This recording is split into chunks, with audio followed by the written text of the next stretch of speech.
Hello, everyone, and welcome to The Legend Makers. I'm your host, Phil, and with me today is special guest, my brother/roommate. Over the course of these episodes, we're going to explore some popular stories we love and dive a little bit more deeply into the way that those stories can act as guides or tools for understanding the world around us. We're going to be drawing on a combo of philosophy, science, and religious thought to better explore those ideas. But at the end of the day, we don't really mean this to be an educational podcast. It's just for asking questions, starting interesting convos, and having fun. I am standing here today with the mark of greatness, the measure of beauty amongst men, my brother. Tell me, how do you feel? Next to you, strong. My new goal in life is to be a hype man for you the way Anthony Mackie is for Sebastian Stan. Everyone needs a bro like that in their life. I have been excited to do this episode since April. I think we've shouted out this episode every time. Every episode up till now, because we've been thinking about doing this episode since we finished watching this show. There is a slight risk that we may have hyped it up too much. But I think we definitely hyped it up too much. We've definitely hyped it up too much. It's the Falcon and the Winter Soldier. The funny thing about this show is that I went into it determined that I would dislike it. And I know I say that about a lot of things, and then they become my favorite things. But very genuinely, I think more than any other thing, I went into this at 0, maybe -5 level of interest. You had some vague interest. You were like, no. You know, Phil, let's give this a chance. Let's see what it's like. Well, I thought, give it the benefit of the doubt. I didn't actually care. Okay, because this is our general approach with everything Marvel related at this point. Sometimes it's really good and sometimes it's really bad. Yeah, I mean, my relationship with the MCU has been complicated and weird over the last decade, I guess. I mean, we've been watching these movies since Iron Man. That was an institution. I definitely went through phases where I just literally... Phases. Sorry. Oh, phases. Anyway. But I've definitely gone through phases where I really couldn't care less. What ended up happening was you took me to watch Guardians of the Galaxy 2. And again, par for course. I was dragging my heels. I was like, this is going to be so lame. I'm not going to like it. And then I really liked it. And I think after that point, the MCU had several really strong installments back to back. It had 4 bangers in a row. It had 4 absolute bangers in a row with really strong character work, really creative, colorful, thematically meaningful installments. Really hyped me up for the Marvel Universe again and kind of made me think about how much I cared about the characters. And then Endgame. Our hopes were dashed. After... I always say this, it's perfectly balanced as all things should be. Infinity War was potentially the greatest movie ever made, and then Endgame had to match it on the opposite end of the spectrum. The purpose of this podcast isn't to talk about things we dislike.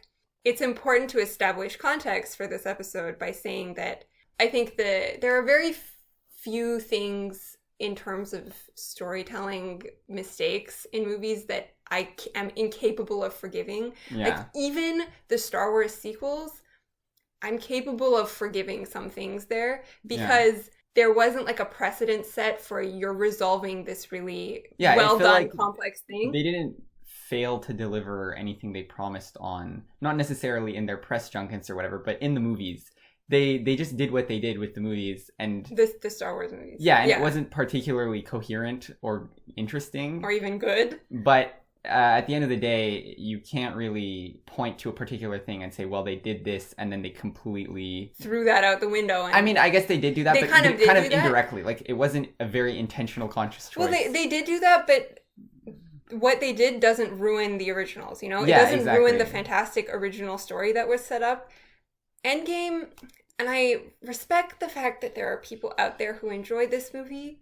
Well, I mean, I think a lot of people enjoy the movie, and I think the reason is that it has a lot of fan service. It's very fun in an overt sense. For us personally, and again, this is, I think, personal opinion. It isn't the same as you could say, oh, this movie was poorly made. It was everything that detractors of the MCU say it is, where it's just hollow popcorn dumb jokes and silly action. Yeah. And I think that's what made it so disappointing, because Infinity War was such a nuanced setup that was a really, really good setup. A really strong character-based film, really intense acting and emotional dialogue. Yeah, and it had very focused action set pieces that really utilized all the different characters super well. And it deserved a sequel that Endgame just was not that sequel. It was just a different movie. It was just a different movie entirely. It just ignored Infinity War entirely. And I think very specifically to segue into the Falcon and the Winter Soldier as a follow-up to a Captain America story,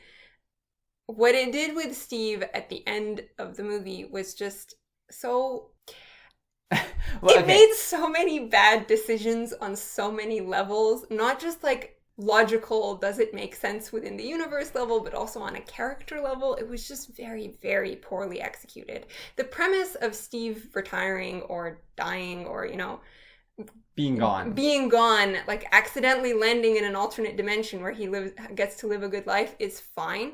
I'm not against the idea of losing Steve Rogers. In fact, I think it's important for the universe. Yeah. It's just the way that they executed it. The point of this section, I think, is just to establish that we really weren't happy with the position that the MCU had been put in after Endgame. Yes. And so it was kind of a real miracle. Yeah, no, and like we'd watched WandaVision, and it was cute and it was fun, but it really, like, I still didn't really care about the MCU again until we saw this, which is kind of hilarious because I had thought that, like, WandaVision looks really cute and creative. I'm sure I'd like that.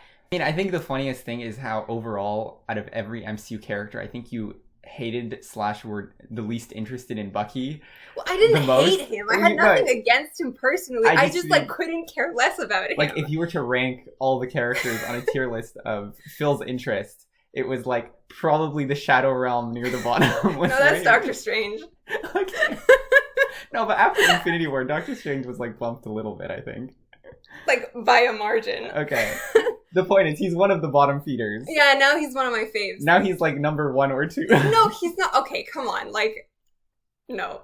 But I still have some semblance of a reputation to maintain here. It still was an unprecedented jump. And again, I think, like, it's no fault of Sam and Bucky as characters that I didn't really feel much towards them. Sam a little bit less so than Bucky, because he shows up in Winter Soldier and he has a really great established character. He has some time at the beginning of the story to be a full secondary character there. And I was like, hey, what a nice guy. And beyond that, it was nothing, because all of the next installments that he shows up in, he's kind of just background one-liners. Unfortunate, but that's what ends up happening in a lot of ensemble MCU movies. And I think the reason why Bucky in particular I couldn't care less about him is not because he was a bad character in premise. You just don't know him at all. Yeah, I think it's not like his fault as a character, and I think retrospectively, Sebastian Stan gives a consistently really strong performance with like the little that they give him. Yeah. Like, man had a vision for the character. He really nails those like Russian grunts.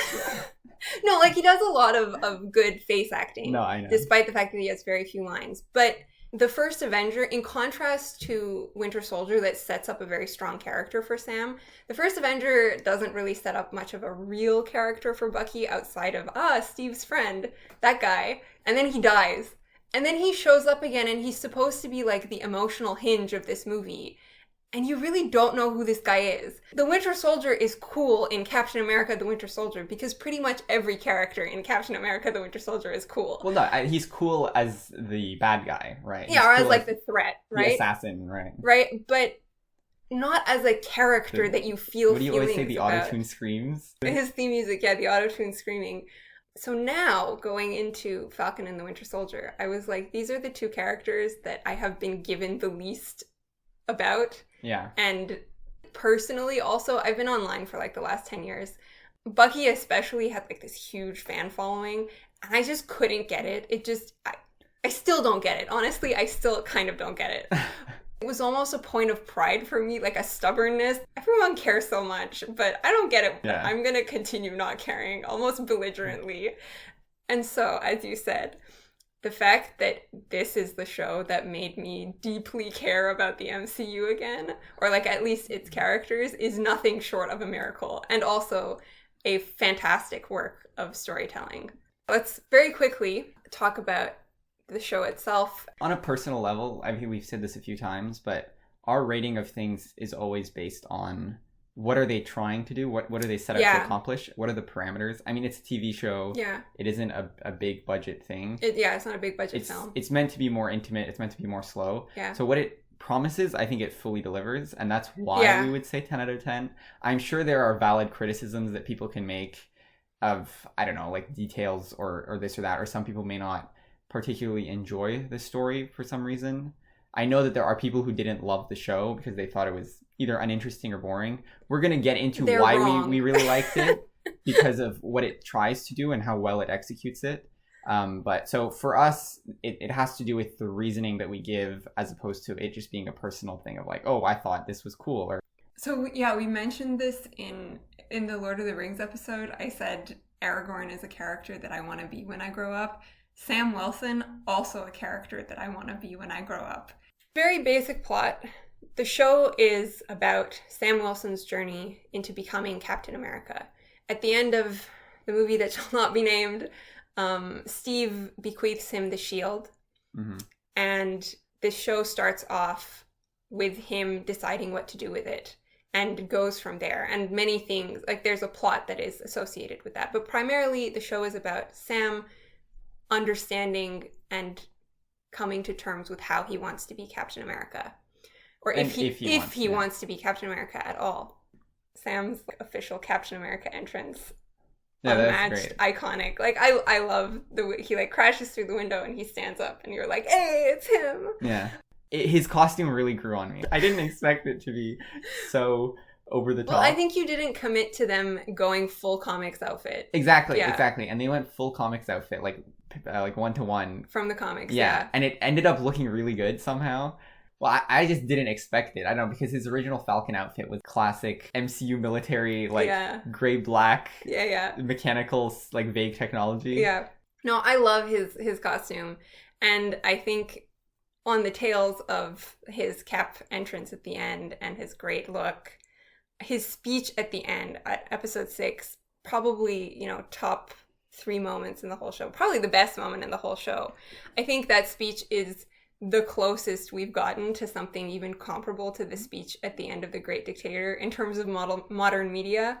It covers everything that the show has been talking about up until that point, and it's so topical and relevant. And Mackie does an excellent job. Like his delivery is impassioned and direct. I love that speech. I think I've listened to it like 4 times now, and it never gets old. The whole ending of the show is iconic because it made me cry pretty much from the bit... Episode 5 onwards. Okay, true. But no, from the bit where Sam goes to visit Isaiah and he shows him the Smithsonian Memorial. Yeah. And then Bucky goes to visit Mr. Nakajima. Yeah. Then there's the cookout scene. I started crying at the Isaiah Memorial, and I was like, it's fine, I'll be fine. And then the Yori thing happened, and I was like, it's fine, I'll be fine. And then the cookout happened, and I was like, yay, happy stuff. And then for some reason, just the sheer level of joy and community in that sequence had me crying even harder than the other 2 things. Yeah, talking about the good elements of it, we really loved, I personally too, and I know you really loved this, the way that the show was able to, without you really knowing or wanting it gave you these people being normal people and interacting with other human beings. I think you just, when you watch the MCU, it's so easy to, especially recently where there have been all these big team up stuff. Yeah. You forget that they have lives and that they can be human beings. Yeah. And I don't know, watching them... The boat. They fixed fixing the boat was just very fun for me. I thought that it was very humanizing and... Yeah, that episode was perfectly tailored to my particular needs as an audience member. Well, yeah, it really, I think, helped you enjoy the people that they were as opposed to their personas, right? Yeah. The show as a whole did a really excellent deep dive into the characters, who the characters were, what they were struggling with.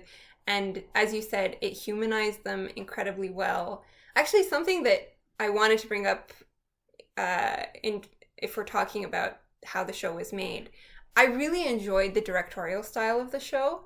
Kerry Scogland did an amazing job. It was not only just aesthetically really nice.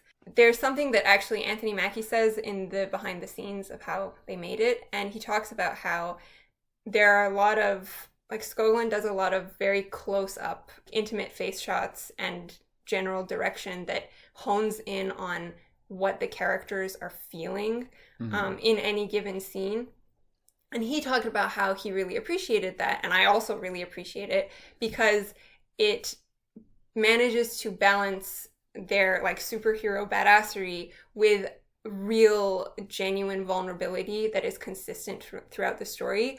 It allows the show to have them doing cool stuff while avoiding falling into, like, dumb machismo territory, which I do think that some MCU installments do fall into.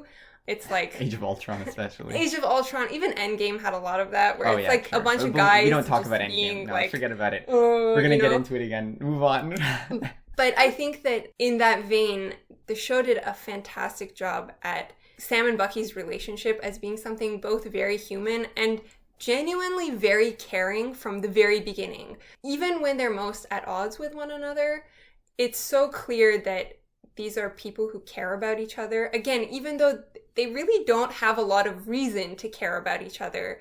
And so the fact that it's clear that they do, despite their terrible miscommunication problems, really highlights that they're good people with good intentions.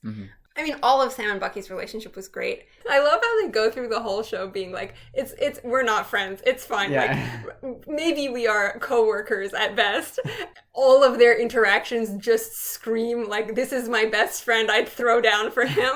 Like, I love how I think it's the second episode, Sam will have literally been roasting Bucky about something 5 seconds ago, and then if another character comes and, like, comments on that, Sam's like, and what of it? You know, you want to take that back? They just consistently come to each other's defense every time someone else tries to intervene, even though they're, like, constantly at loggerheads.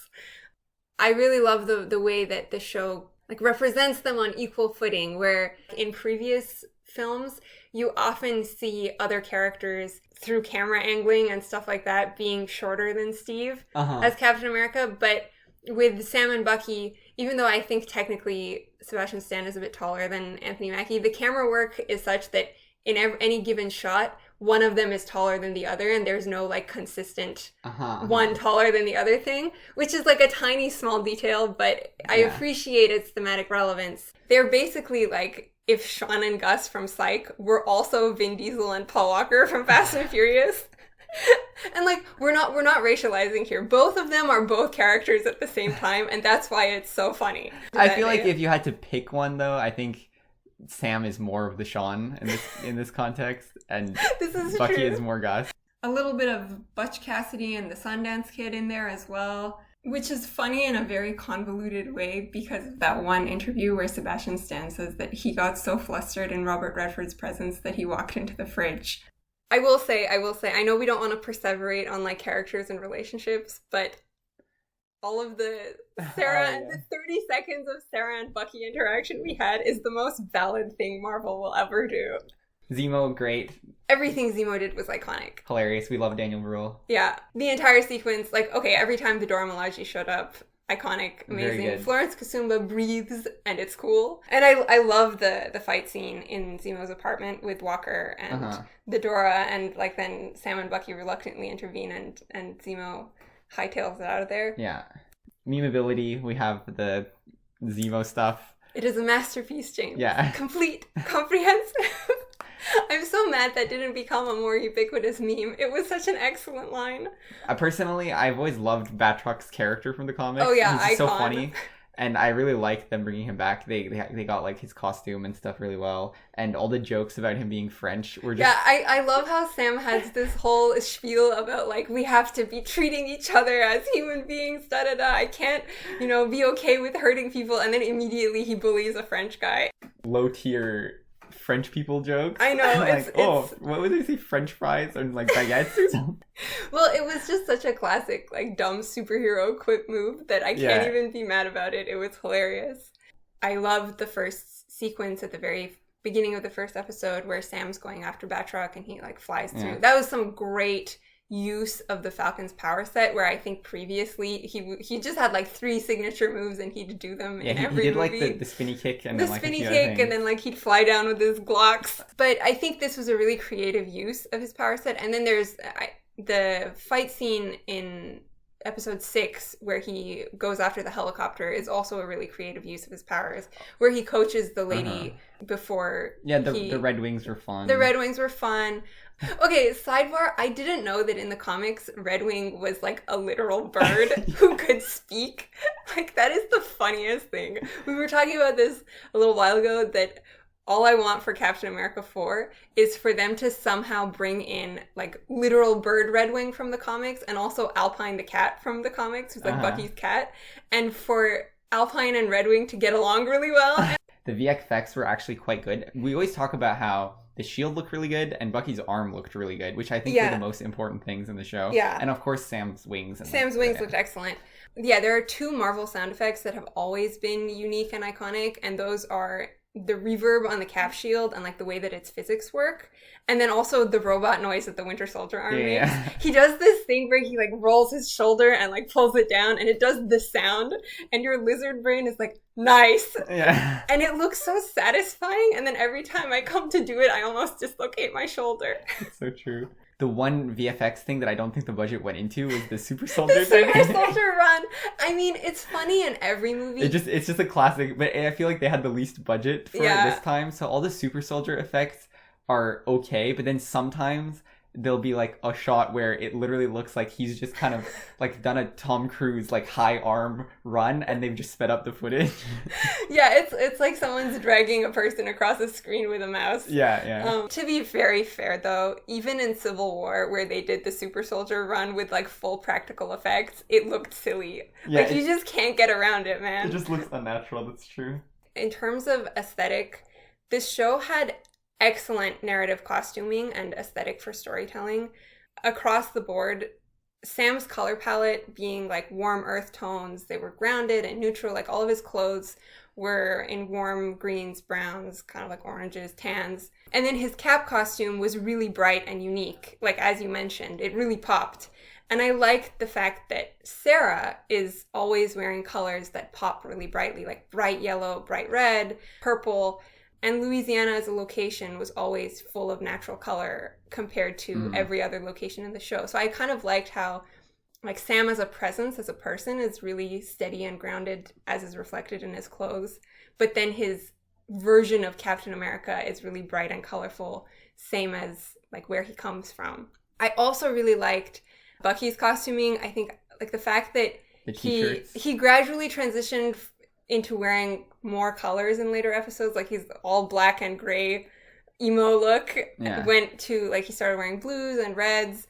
And I also love the fact that in later episodes he started wearing t-shirts in public that like showed off his arms, whereas I mean a lot of different things do the clothes as armor thing. It's kind of overdone, but this show did it really well. It's very subtly established from the beginning that like he covers everything up and he has his gloves on, right? And then slowly as the show progresses, the different layers start coming off, and by the end he's like happily chilling with a bunch of kids hanging off his arm in the middle of public. I also, visual storytelling. I get emo about the fact that the Winter Soldier arm, which was like this weapon of destruction, is now a safe place for kids to hang off of.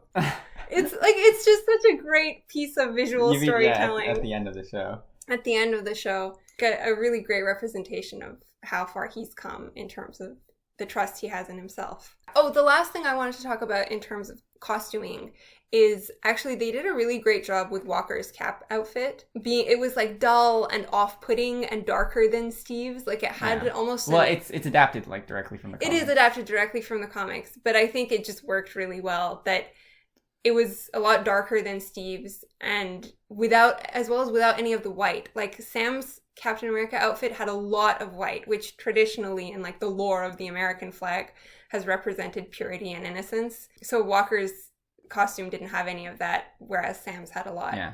I think we really like the soundtrack. Henry Jackman is really good. I don't think there was particularly anything majorly good about it. Like, it wasn't super unique from his other work with Captain America, except we did really like the Louisiana Hero. The Louisiana Hero theme was excellent. I like the, like, flavor. It has great flavor. Yeah. I love how Henry Jackman took elements of Sam's original theme from Winter Soldier, yeah, made them more triumphant and heroic, and gave them body. And he like spliced it in with Captain America elements. Yeah. And I mean, we joked about the autotune screaming, but I do like the fact that he kind of adapted the Winter Soldier theme in this with less autotune screaming. That a character is recovering from their trauma when their theme has less auto-tuned screaming in the background. Finally, this show wins on wigs. It gets like a 3,000 out of 10 on wigs, and you know why? Nobody wears wigs in it, so you know why. Because they gave my guy a haircut, finally! The MCU has kind of a spotty record with its wigs. Some of them are good, a lot of them are bad. The MCU takes a particular L on Wanda's wigs and Bucky's wigs, and it's because the characters show up with their natural hair in like a couple movies, and then suddenly the next movie, their hair is like a totally different texture and color, and like the part is different. And it just sits so weirdly on their head. I think especially with Bucky, kudos to Sebastian Stan. His hair in Civil War is so luscious.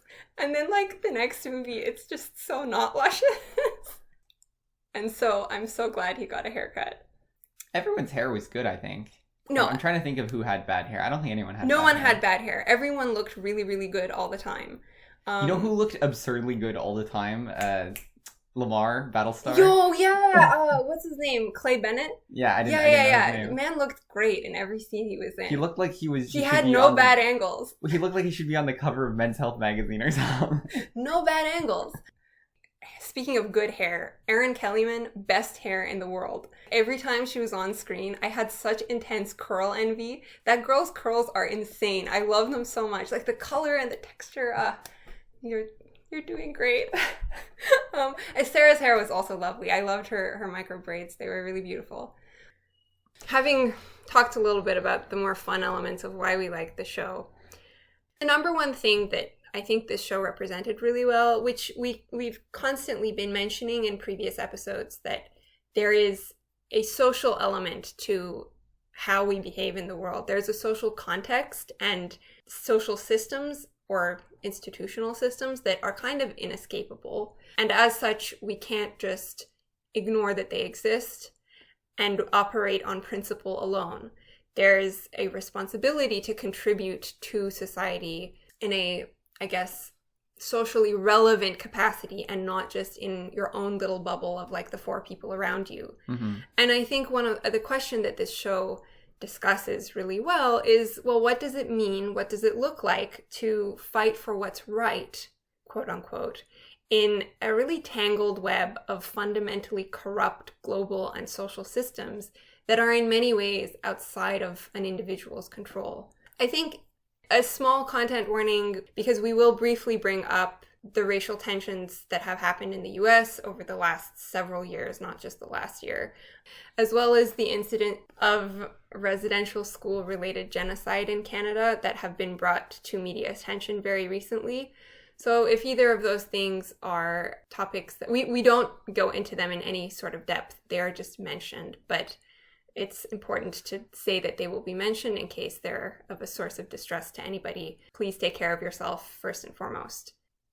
This episode is a hefty episode, so what I wanted to do was say here that it's going to be broken down into four main things that we're discussing. First, the concept of reification.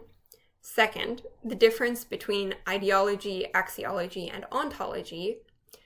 Third, taking ownership over our own contribution to society.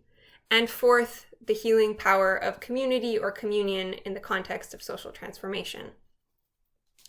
Now, the first thing to talk about before we delve into those four different topic headings is I really appreciated this show purely on a writing level. because of how consistently its vision shone through in its visuals, its dialogue, its narrative structure.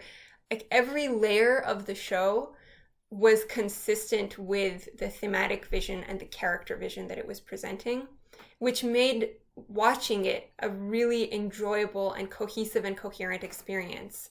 And it was also very dense. It didn't like faff around a lot, which again is quite refreshing in the context of some other, not just MCU movies, but movies in general that just like take a lot of time to do nothing. Mm-hmm. This show felt like every single episode, 90% of the lines were there purely to further character and thematic arcs. There were a few superhero-y quips, but very little comparatively. I think other than the kind of universe-related, like power broker, like, I don't know, Julia Louis-Dreyfus, like the kind of things that would lead into future installments. In the MCU, everything that related to this story, which was most of it, was very complete. It didn't feel like there were any loose ends. Everything was kind of wrapped together in a nice package. It had a story that it wanted to tell, and it told it as densely and as succinctly as it could. Mm-hmm.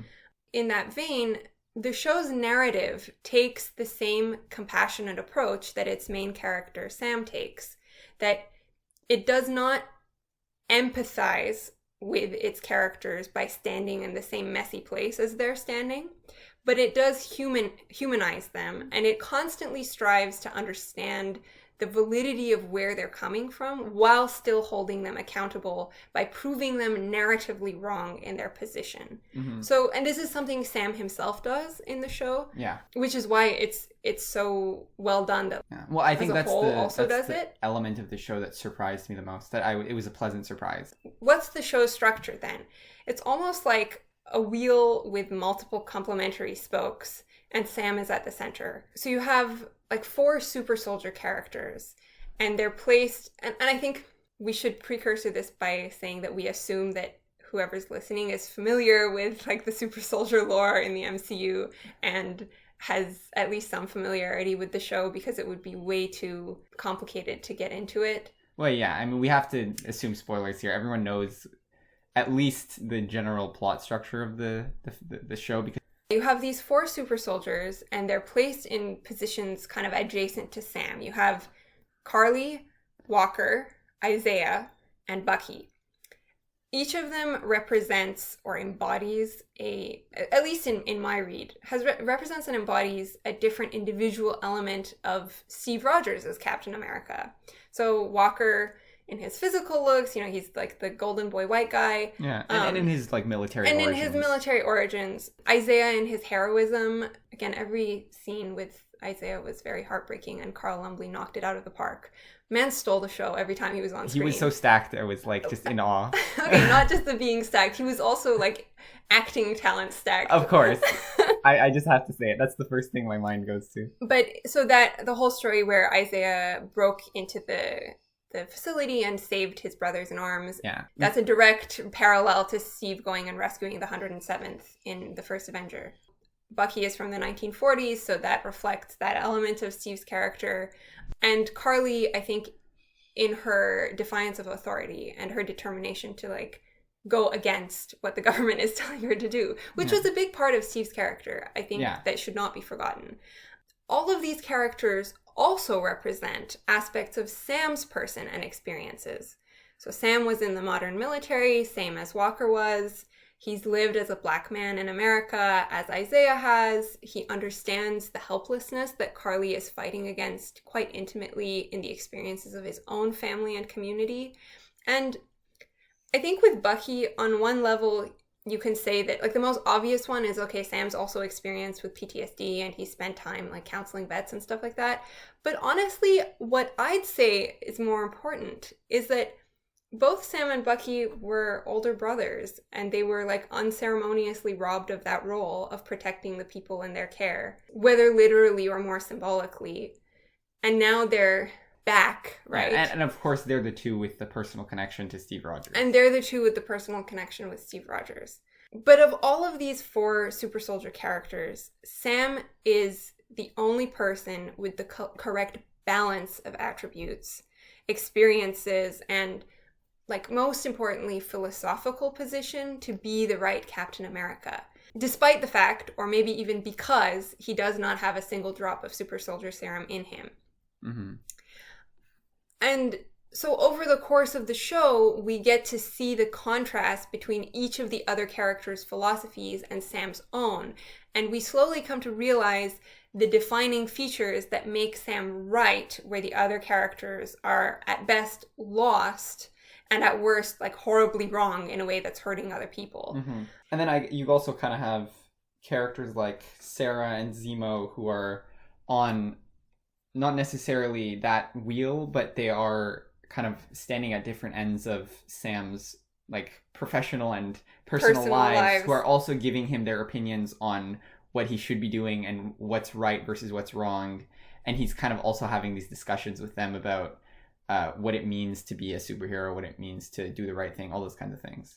So what I find interesting is that actually Sam himself doesn't start the show by fully understanding his own position, but in being challenged by all of these different characters, as well as you said, his sister and Zemo, his conviction in who he is and how he's going to balance the valid points in each of the other characters' positions with his own unique moral center is really solidified.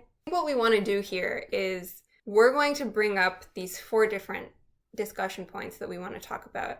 Hopefully through those, we can elaborate a little bit on why Sam is right. The first thing that we want to talk about, I brought up the concept of reification, which I know I've said this word in previous podcast episodes, and it's a big word, and I think you say it every episode. Maybe.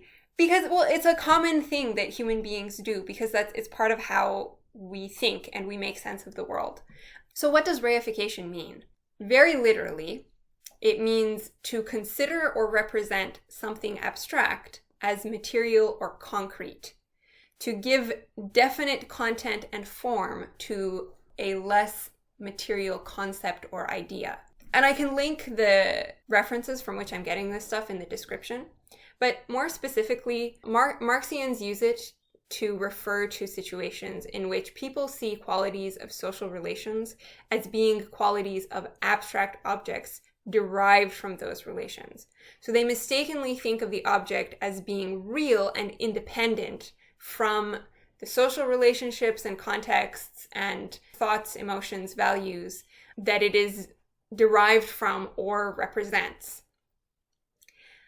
This is a general tendency in our culture. There's also a general tendency to a mindset that values the symbol instead of what the symbol represents, and sees the symbol as the real thing and largely forgets what the symbol represented in the first place. So maybe you should give an example. For example, a flag is a symbol, and therefore it represents abstractions like values, cultural tendencies, ideological positions, etc. The physical flag is more or less meaningless. The interplay of the different processes, values, decisions, and philosophies that it represents is what is important. However, often people, and this could be anybody, will confuse the flag itself with all that it represents and treat the flag as an independent, willful entity, often ascribing human qualities like stagnancy or like wrongdoing or other things like that to it. They will then tie aspects of their identity. So people tend to project their identities onto the symbols that they value, and then experience emotions like pride, betrayal, patriotism, etc. in relation to the symbol, having forgotten the complexity of what it represents in the first place. It doesn't have to be a flag. You know, it can be the concept of a nation, like the name of a nation, Canada, as this independent, willful entity, as though the word Canada does not represent. It's really any kind of concept, symbol, or anything that we are considering as an abstract form. So I think another good example is that of the term science or the concept of science, which is a very vast and complex abstract structure, which it represents, you know, this complex ongoing process of scientific investigation, and it has a lot of like beauty and power, but it's also very subject to human bias and error. And a lot of times you treat science wrongfully as some sort of entity that says certain things, quote unquote, like science says this. You have believing in science. Yeah, or science is right, science is wrong.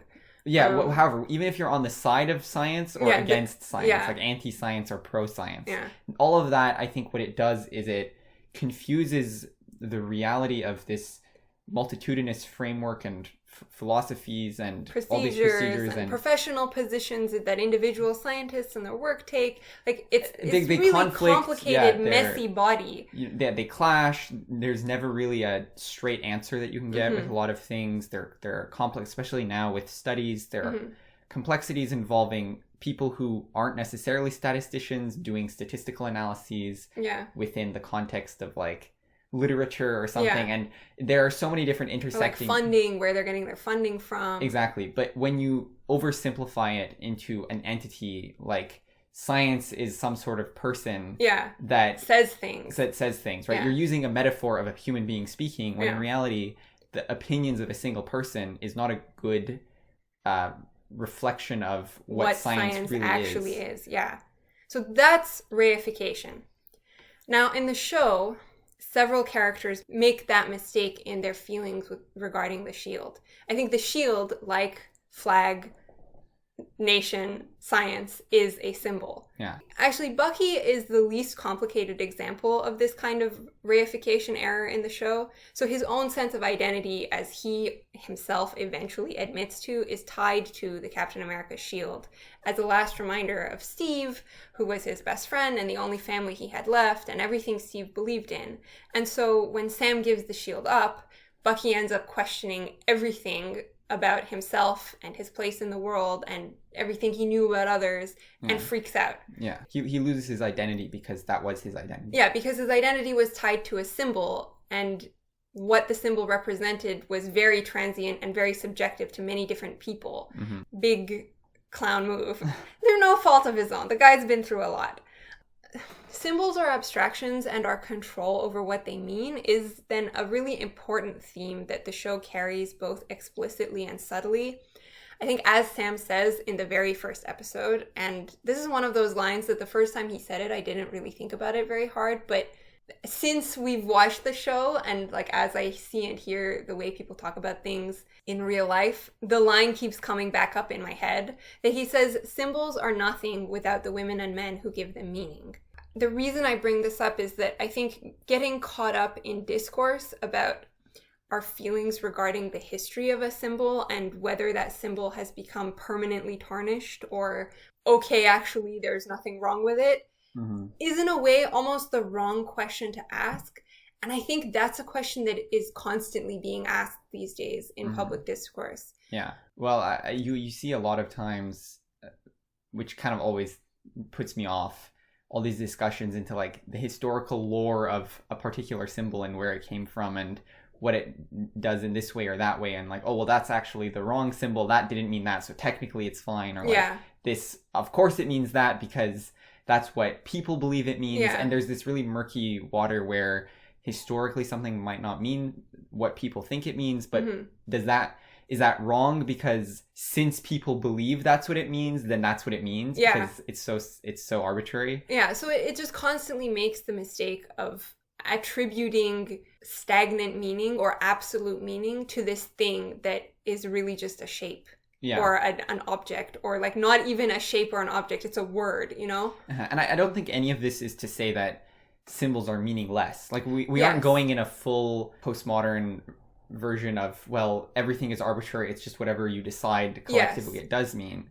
Because I don't know, for example, you look at a swastika, clearly it isn't inherently an evil symbol because, you know, it was used in like various religious iconography, but you probably shouldn't be painting it on the side of a building because there's a lot of baggage surrounding it. There's an element of social consciousness and social responsibility that comes with how we handle symbols. I think the point that we're trying to make here is that there are people who often make the mistake of attributing a sense of inherent evilness, or that like this symbol is now always bad in all Yeah. contexts because of its baggage. Yeah. When in reality, if you're using, I don't know, a swastika in a religious history class to Yeah. talk about its iconography in the Yeah. past, that Mhm. isn't in some way evil. That's just a very simple example. And I think there are more complex symbols that still have continuing and changing Fluctuating meaning. Yeah. to this day. Plenty of symbols where they will mean many different things to different people experientially. There are some symbols that are very strongly associated with one thing because of historical context. No, of course. And there are other symbols like a nation's flag or... Well, I was going to say, because of the context of the show, mhm. we're going to be talking in this next little bit about how a human being can be a symbol, Mhm. especially in the context of like super soldiers and superheroes. Mhm. I think a good example of that is just the concept of the President of the United States. Yeah. That's a symbol Yeah. that I think is very... It's murky, right? Yeah. It's difficult to kind of gauge what people think about it. It's all very personal. Yeah.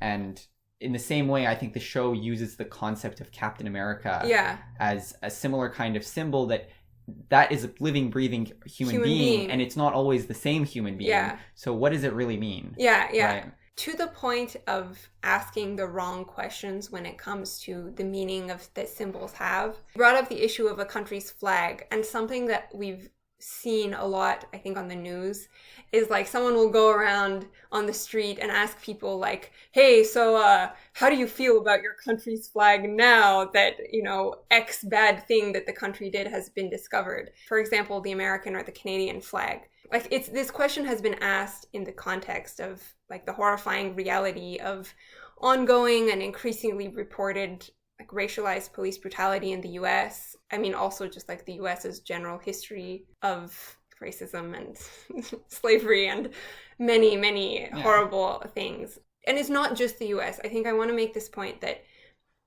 more recently, for example, in Canada, there was the tragic recovery of hundreds of Indigenous children's bodies on former residential school grounds.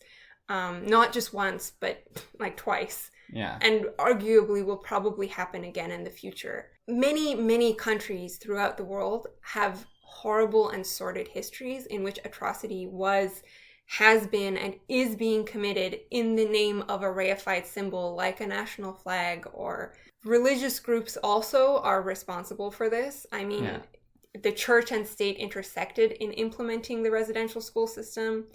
In Islamic nations, the persecutions of like Jews and Baha'is and other religious minorities has been ongoing throughout history. Mm-hmm.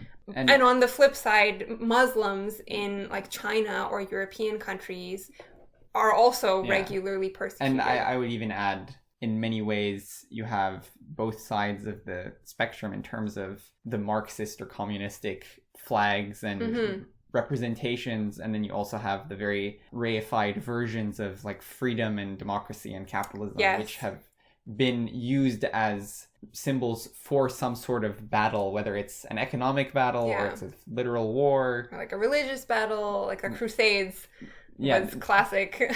All this to say that while the question, how does this flag make you feel, is good in the sense that it challenges the unexamined assumption that the symbol of a nation's flag, or quote-unquote pride in a nation or religion or economic system or political group, is like wholly good. Yeah. I don't think that the question, how does this flag make you feel, is the right one to be asking. It de-emphasizes the power that a nation's people has to transform what that inanimate object stands for. And it also can de-emphasize the principles that went into the premise of whatever that entity was, that have since been corrupted. So, for example, in the case of religion, in forgetting that the premise that, for example, a scripture will talk about loving your neighbor, or, you know... And then you have the Crusades performed in the name of God, or you have whatever else performed in the name of God, or Christ, or whatever symbol you want to be referring to, right? Right, and then people will say, okay, let's throw the baby out with the bathwater.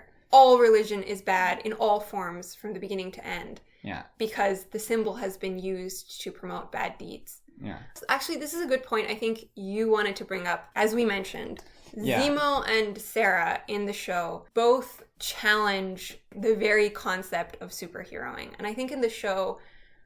Well, they particularly challenge the Captain America idea in the show for different reasons. Both of them are taking the position that Captain America, or the concept of a superhero, is something that we don't need because it's harmful in some way. So I think Sarah's perspective on Captain America is that, well, she has no love for it because it never did anything for her personally in her own life. And she's struggling with a lot. And she has real problems. She needs help with those real problems. She doesn't need her brother to be some symbol to the nation for a country that has never done anything for her. Yeah. And then similarly on Zemo's side, his entire philosophical position has to do with super soldiers, but more deeply than that, the idea of people being symbols for other people to place their faith and hope and worship them as saviors or kind of representations of all of human beings' goodness, because he thinks that when those people fall, or when they have flaws, when they make mistakes, which is inevitable, then everything else comes crashing down with it, and a lot of people get hurt, which he has personally himself experienced. So I think both of their perspectives are very interesting and relevant to the story. And it's kind of this similar idea of seeing all the harm that symbols can cause and thinking that they have to be thrown out entirely, or just kind of ignored. Right? You shouldn't really think about it too much because it's bad for you. Thinking about that is really important, because as the show eventually proves, not only do human beings need symbols to make sense of the world, so it's impossible to just throw them out entirely, because inevitably a new one will take its place, right? And then it'll be out of your control. The question is more, how are we thinking about the symbols? How are we engaging with the symbols? And how are we taking ownership of the symbols? And I think that the reason why the question, how does X reified entity make you feel right now after you've heard all this bad stuff that whatever it's supposed to represent did? That kind of oversimplified question, all it does is either guilt people or reinforce their existing and very justifiable anger, neither of which are productive or constructive emotions, and they only end up further dividing a population that should be united against a systemic oppression that is far, far more complex and far-reaching than the symbol itself, and even their feelings surrounding that symbol, because people's feelings are pretty arbitrary and all over the place. In a lot of Zemo's conversations with Sam, they bring up Steve and the fact that he was incorruptible. And something that perspective that Zemo has that it fails to do, which Sam brings up, is Zemo says, well, finding a symbol that can be uncorruptible like Steve is very difficult or extremely rare. It's kind of a fluke. And Sam's perspective is that, well, saying that because it's so rare and it's a fluke, you should just get rid of it because it's too dangerous. Symbols are too easily corrupted. What that ends up doing is it robs you, and similarly with Sarah's position, it robs you yourself of being able to, like you said, take ownership and be a symbol to others. Because it, instead of like what Zemo says, his fundamental assumption is that only the powerful can be symbols, and power corrupts, and so symbols will always be corrupted. Whereas Sam comes and says, well, maybe everyone can choose to be a symbol. Like if your symbol is that you stand for, then essentially you are the only one in charge of deciding whether your symbol is corruptible or not. And he questions Zemo by saying, like, well, you yourself, right? You operate, you're rich, you're powerful, and you may hide in the shadows, but you're still influencing the lives of others. You're still impressing your corruptible power on others. Where's the difference? And so Sam brings it back to that issue of, and same with Sarah. He I think eventually convinces her with like the boat and the family that even in your own personal life, where you're at home taking care of your kids in the community, you can still choose to be a symbol. You can still be a superhero, right? Even if it's not as glamorous and extravagant as the kind of very literal version of a superhero is. The concept of a symbol can also be more broadly thought about to the point where each individual and their behavior can acts as a represent symbol, something right? for those around them. I do think, and that has an interplay with more national symbols and big scale things, right? So when he becomes Captain America, and we'll talk about this more, I'm sure, he's acting as both, right? He's at that higher level where it reflects what other people see in him, but also he's still at the human level grounded, of giving that to others, right? Yeah. I do want to say that I think there's a slight difference in Sam's interactions with Zemo versus Sam, like philosophical interactions with Zemo versus Sam's interactions with Sarah, because I think Sam's role is to prove Zemo wrong, but with Sarah, it's almost like Sam has to prove himself to her that totally right. He has not forgotten that element of it. That it's like in proving himself to her, he's also proving Zemo wrong. Yeah, he's saying that you can, for Sarah, he's saying that you can be that bigger symbol without losing what it really means to be a person, right? And he does that by showing that, like he commits to going back and helping with the boat and helping his family. People, both individual and collective, absolutely have the power to transform what an abstraction represents, whether that be the arts or a national entity or religion or even science. And really understanding this for me personally has been incredibly empowering. And I think that that's something that's reflected in Sam's character as well, that he feels a little bit confused and lost at the beginning, where he's not sure which direction he's supposed to go in. As you said, you have all these different characters telling him different things about this symbol, whether it be Carly and Isaiah looking at it with disgust, or Bucky trying to say that, like, no, like, what are you doing? This is important. Like, how could you just throw it away? Yeah. Zemo dismissing the entire concept of a hero or a superhero as a symbol for others. He's faced with all of these different conflicting opinions, and in realizing that he can take ownership of how he wants to represent that symbol, he is able to like really come into himself as a character. I mean, his relationship with the symbol being the shield is like the driving force of the story, and it's ultimately what empowers him as a character moving forward. Right? Maybe the next thing we can talk about is, because I brought up Carly, and Carly is a very important character in this series. Carly isn't a villain. She isn't a villain. She's an antagonist. She is a tragic character and ideological challenge to Sam's position. I don't really think there's an antagonist in the story. You mean a villain? A lot of times an antagonist is an obstacle in the story for the hero to overcome. True. In this case, it's more, I would say, all of the different things pulling Sam in different directions. Yes. And none of them are good directions. Yeah. And I think that it's his ability to pull them all towards him instead and center them, which he does to varying degrees of success. So the next big topic that I wanted to talk about was the difference between ideology, axiology, and ontology.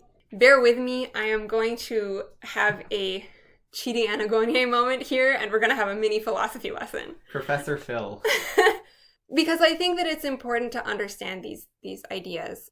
An ideology is defined as a system of ideas and ideals, especially one which forms the basis of, for example, economic or political theory and policy. For example, the ideology of democracy. Ideology can also be something like communism or feminism, or a lot of isms are ideologies. Postmodernism, etc., anarchism, radical activism, they're all ideologies. Axiology is defined as the study of the nature of value and valuation and the kinds of things that are valuable. It asks, what do we value? What assumptions, entities, or states do we deem worthy or valuable when acting, whatever it is that we're acting on? Finally, ontology is what are the assumptions about the nature of the world, reality, and others which are guiding our behavior. So, for example, let's say all human beings are inherently deserving of dignity. That's an ontological assumption. This leads to axiological positions. For example, the well-being and sustained dignity of others is a value that our action must uphold or lead to. Now, how does this relate to ideology? If our ideology or our political position or our cause does not have a clearly defined and internally consistent, connect the dots between its philosophy of action and its ontological and axiological assumptions, that can be dangerous. For example, radical activism meant to improve the lives of one or more groups where the sole focus of the activists becomes the material change to a system. So down with capitalism, or on the flip side, the communists are destroying our country, we have to eradicate communism. That runs the risk of clowning its means to ends logic. The end, which may be about improving people's lives, is compromised in the means used to achieve it if you don't have clearly defined and uncompromising ontological principles regarding the nature of human beings. So the end becomes primary, and if people are hurt along the way to quote-unquote helping society, that's not considered or reflected on. Even if the premises of the ideology, or I guess its manifesto or its action points, are not inherently wrong, not incorrect. They're reflections of what's actually happening. I think this problem can be seen in lots of different situations or examples in society. One thing that I think of is in pro-life activists who want to prevent the taking of a consecrated life, but they don't consider the damage that their actions or their protesting is causing to very real human beings, both mothers and babies, who may suffer and die as a result of a 2-term pregnancy. You see that kind of the dissonance that I'm talking about there. And I think what you're talking about here is particularly just in almost all dissonance that you see in terms of social causes or disputes. There always appears this dissonance, and then you end up with other sides of the argument basically pointing out that dissonance as proof that their entire position is invalid. And they kind of run the risk of the same problem where they aren't able to see where the actual points that they're making actually do have some validity and should be considered. And I mean, this is something that I really like that he brings up, Sam brings up in his speech at the end of the show, which I'm always dying for people to bring up in conversations. Please, is he says this young girl defied all the governments in the world and died to do something, and none of you have asked why. Right. And I think that's something that's just, a lot of people are so quick to write off all other human beings as well. They're just crazy, or they're just stupid, or they just are brainwashed. Bad people. Right. And they do that with other people, and then those people do that with them. And so everything just goes over each other's heads. And a big problem is that oftentimes both sides have this kind of a dissonance between what their assumptions are and what their goals are with what they're actually doing. And obviously it's a very difficult balancing act. There aren't simple answers oftentimes, but in the process of conversation, there's often a lot of conflict and kind of tenseness that's generated from this kind of misunderstanding and problem. And it leads to all sorts of just awful behavior where people are terrible to one another online because other people, not just online, in real life also, because other people don't hold the exact same ideological position that they do. And so they're automatically scum of the earth, even though the ideological position is one that is supposedly promoting the welfare of others. In the show, this is one of Carly's biggest mistakes, and indeed also, in a less direct sense, Isaiah's and Walker's mistakes, the dissonance between their position and what they're doing to get there, right? So Carly's ideological position is not inherently or entirely bad. In many ways, it is both very justified and very correct. And Sam acknowledges and agrees with those points. The system is corrupt. It does need to change. People all over the world are experiencing profound suffering and injustice at the hands of those in power, whatever level that power may be.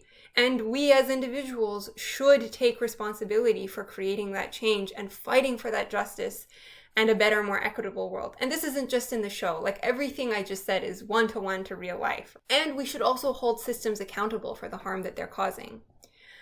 But the how is, I think, the critical point here. And Carly's how is a really obviously wrong one, because she's in a position where she now has physical power and she can physically hurt people who have hurt her and others about whom she very much does selflessly care for and feel for and empathize with and grieve. But I think for many of us, if you think about how this applies in real life, that wrong how can be a lot more of a subtle thing. That, like, as we said, if you haven't stopped to really examine the ontological assumptions that are underlying your isms, your positions, the things that you're fighting for, then there is a huge risk. And like, I say this about myself also. It's a very human mistake to make. There's a huge risk of causing dissonance and incoherence in your action even more, and further contributing to many of the problems in the world which are caused by dissonance and incoherence. Like, we have to be really vigilant that there's not that dissonance, because as David Bohm talks about, which we've brought him up before in his Thought as a System seminar, incoherence between values, thoughts, and actions literally only further feeds into the incoherence in the world, which is the source of most of these social issues that we're fighting to reduce or to make better. And I guess Sam's fundamental struggle is with dealing with that incoherence. He's trying to find the coherent way of combining all these principles, but also fighting the good fight, so to speak. Yeah. He has to try to figure out, you know, who he wants to be individually versus what he wants to represent, versus how that might be a little bit out of his control because of the kinds of systems he's surrounded by. So, like, how does he address what needs to be addressed without compromising his principles? Like, as he tells Carly, and like, that conversation that Sam and Carly have in episode 4, he goes in to talk to her, like right before Walker ruins everything. He goes in to talk to her, and he sits there and like, he listens to her, and he very clearly acknowledges that she's not wrong, right? But she's doing it the wrong way. Like, I love the way that he says, you know, I agree with your fight, but I can't get on board with the way that you're fighting it. And also how he brings up, like, how he doesn't trick her, and like, she says, you tricked me. But he kind of frames the conversation so that she'll realize her own error in judgment, where it's not just insensitivity, but it's like a logical flaw in she doesn't realize what she's saying until she said it, and oftentimes that's what her character does in action, right? She does something without fully thinking about its consequences, and then once she does it and she realizes that something terrible has been done, she has to rationalize it. She has to and that's how cognitive dissonance works, psychologically speaking. You have to constantly rationalize. This is something that I thought is very important to bring up, because you mentioned how important it is to look at those assumptions, and I think that's a big problem that Carly and Walker particularly have, is with respect to what they actually believe in. They don't necessarily have a grip personally on how they as individuals need to represent and show their ontological beliefs about people, right? Because they both have a kind of value system and a goal of helping others, but both of them outsource their ontological assumptions to some sort of external framework, and they don't take responsibility for it. So in Walker's case, his version of things is, well, I help people by serving in the military and the U.S. government. I represent the U.S. government. I am Captain America. Exactly. And so he thinks that if he's doing what he's told and he's acting in the best interest of the U.S. and the U.S. government, then that's right. And that's how he's helping people. So that whatever he does within that umbrella is moral. It's justified, right? And Carly does the same thing, except she's justifying however she's hurting people by saying, well, there are people who need my help. There's a cause that is all about fixing the world and saving people. And if I need to kill people along the way to save those people, then there's no problem with that, because I have no choice. My responsibility is to something higher. They don't take personal responsibility to say, well, who am I and what am I doing? they say, well, I have no choice. I have to do it like this because that's what is demanded of me by some higher kind of source of authority. Mm-hmm. Which like represents my morality. And I think what's interesting is that both of them, because that's their thought process is so unexamined, they get really confused when other people can't understand that. Yeah. When they can't jump on board with them. Yeah. They both of them react very emotionally oftentimes. Yeah. So for example, in Walker's case, when people get mad at him, right? Yeah. Very loosely speaking, Yeah. for murdering a man in broad daylight, he's just completely flummoxed that people are blaming him for this. He thinks that, well, I was doing my duty, I did nothing wrong. Yeah. How are you putting this on me? Yeah. Right? And same with Carly, when she does wrong things along the way, Yeah. and Sam is trying to stop her for it, and he's telling her over and over again, you can't do this. Yeah. She's just so confused. She's like, you are the kind of person who should be on board with me. Yeah. Why are you not on board with me? You of all people should understand what I'm trying to do. Yeah.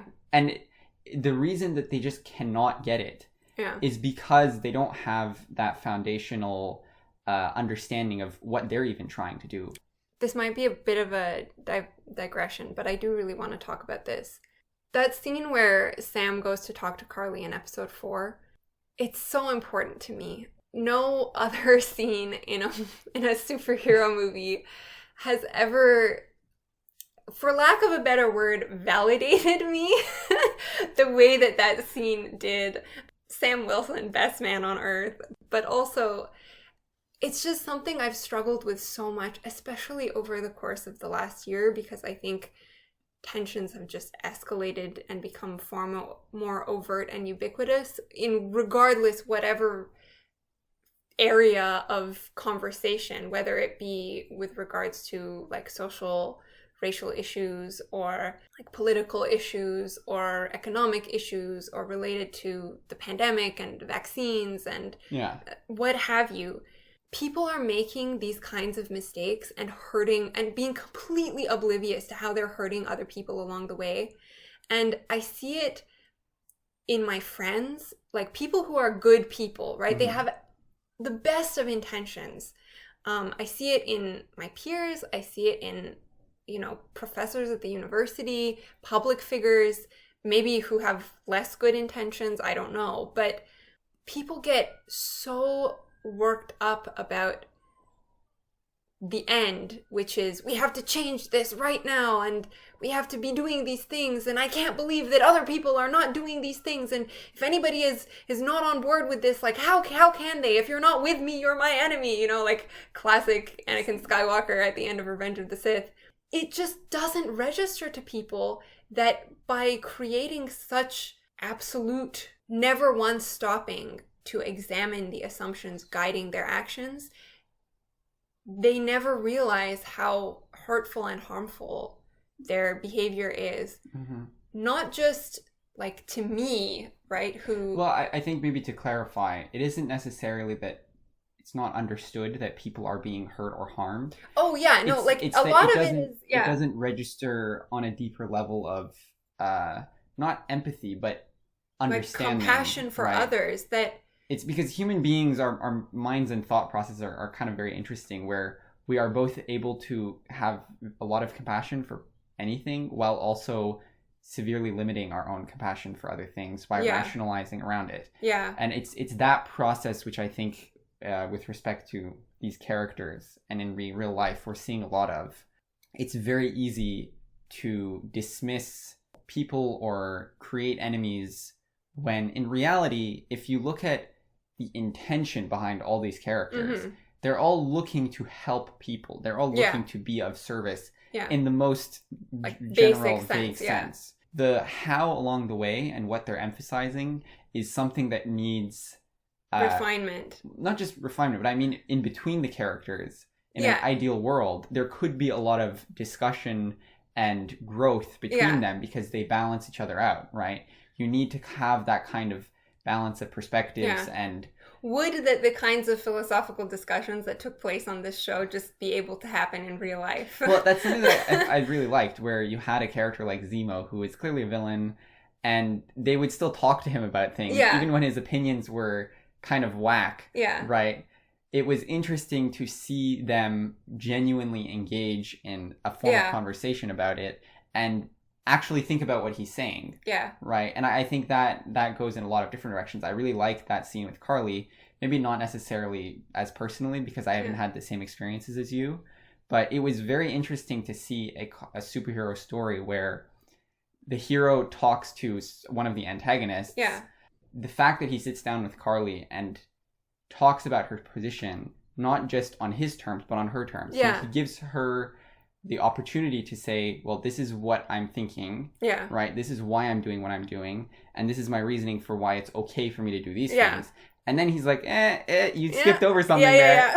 Right? It was interesting to see that because a lot of times in real life, someone looks at just what someone's saying about, well, this is what I'm looking to do. Yeah. And they say, well, that's stupid. I don't think you should be doing that. Or they say, well, that's exactly what we should all be doing. And then no further conversation is had. Yeah, as opposed to looking at, well, where are you starting from? Yeah. Where are you trying to go? And how are you trying to get there? Mm-hmm. And seeing, are those coherent? I can get on board with what your intentions are. I can get on board with how you're doing it maybe, but your intentions are a little wrong. Whatever it is, right? It's being able to actually sit down and break those things down in good faith, right? Where I think a lot of people would have a lot less of a problem with one another if they were able to do that. Well, it's interesting because Bucky also does this. He learns to do this with Sam. Pause, listen, understand why Sam decided to do what he did with the shield. You know, what his intentions were, what his thought process was, what the how of it was, and where it ended up. And he didn't do it because of some theoretical or ideological revelation, but because he took the time as a friend and as someone who can be compassionate and have human conversations with their friend in good faith. And he understood, and then he apologized for misunderstanding, and they resolved their differences. I think something that's important to bring up is that none of this means to never engage in like social movement or organized efforts towards ideological or social transformation. And I think this point is really well illustrated by that exchange between Bucky and Carly in episode 6, where she kind of calls him to, like, it's a combination of stalling him, but also it's, you know, last-ditch effort to get him to understand why she's doing what she's doing. I find it interesting that Carly feels like she has to justify herself to Sam and by extension Bucky. I also think it's hilarious that like local teenager is totally fine with blowing up the government, but she has to refer to our senior citizens with respect. She calls him Mr. Barnes. I'm convinced that like most teenagers will have absolutely no idea how to refer to Bucky, and so they like revert to the most awkwardly formal thing that they can. I feel like Spider-Man would also be in this camp. Unless they're like... I think that character has the most different... He's got Bucky Barnes, he's got Sergeant Barnes, he's got Mr. Barnes, he's got James... Winter Soldier. He's got Winter Soldier. White Wolf. White Wolf, that's like 7 already. Yeah, I know. I don't think anyone has that many. So she calls him and they have that conversation. And I love the line. This is another one of those lines where I didn't really think Buck. about it. That was not... That's Buck. 8. Sorry. Okay, also, who calls themselves Bucky? Like, it's the funniest. I know it was a la mode in the 1940s, which, fine, yay, historical accuracy. We like that. And I also know that in the comics, he's like, his original form was a child, right? Yeah, he was like Captain America's like kid sidekick, yeah. So fair, but it's also hilarious. We looked it up the other day. Not to be like we look up the name etymology of Bucky Barnes, but we looked it up the other day and the list was so funny. It was like names similar to Bucky, and the first one on the list was Binky, Buzzy, Lucky. Like they're all bad. And then there's that great Arthur meme with Binky. Oh my god, who the hell is Binky? You should link that meme in the description. I'll link the Arthur version of the Great Winter Soldier scene in the description.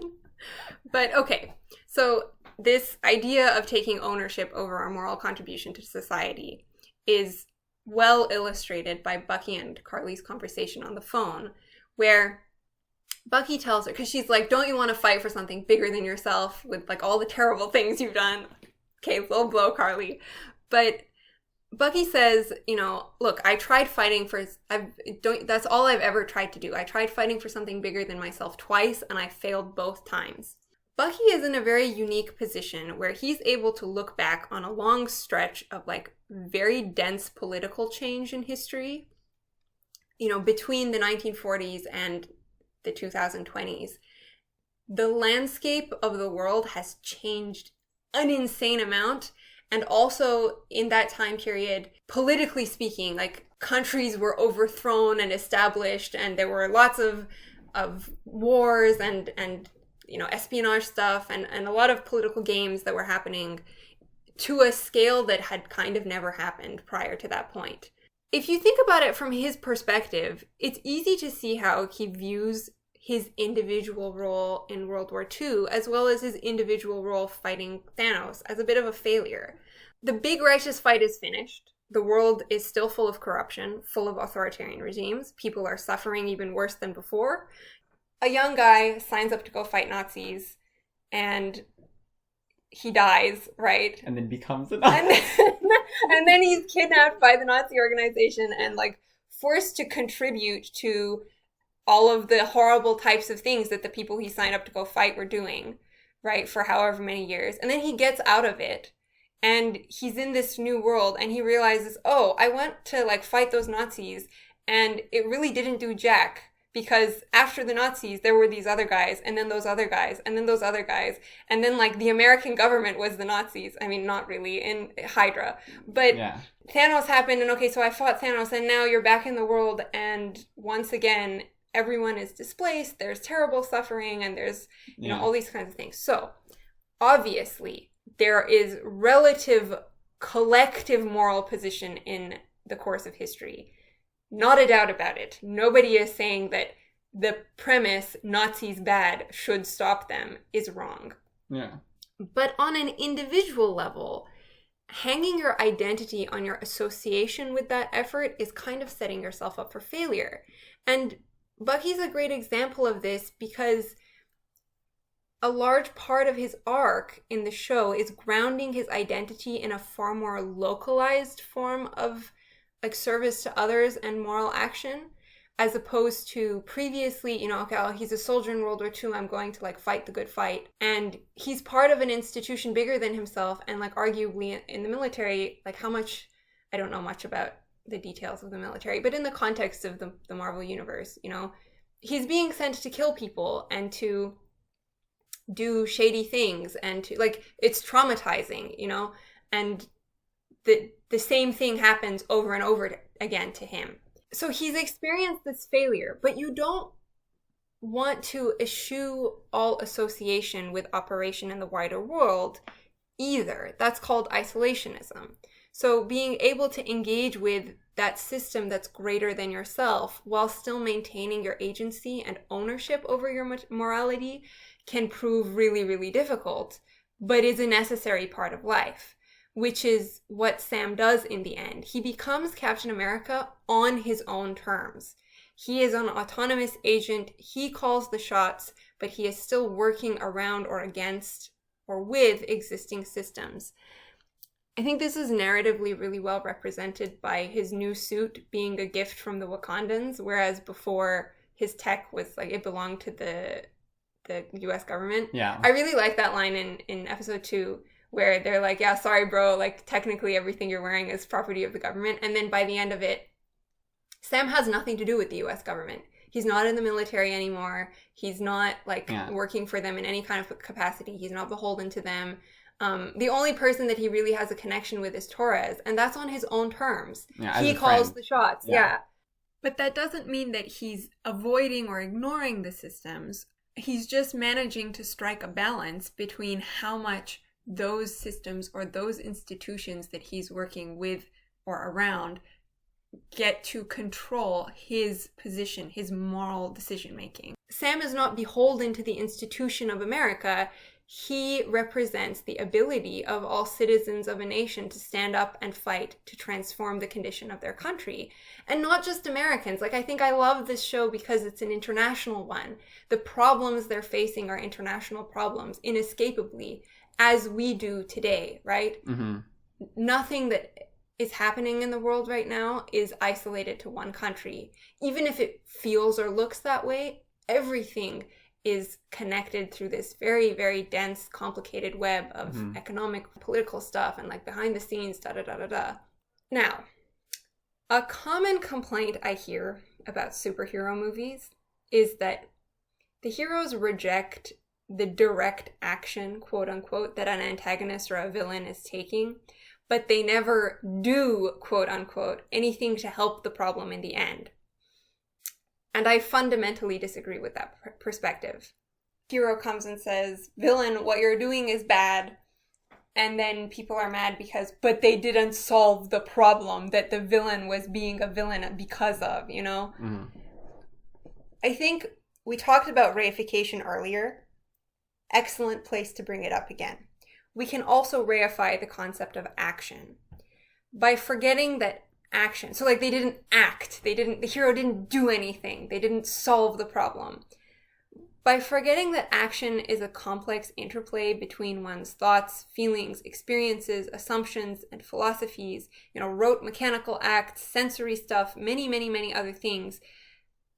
We say that someone is only acting, quote unquote, if they're directly and literally addressing the most literal elements of a problem. This is a very ubiquitous mistake to make. Lots of people make this mistake. Yeah, it isn't unique to one. It's not unique to one group or another, or very smart people make this mistake. You know, less smart people also make this mistake.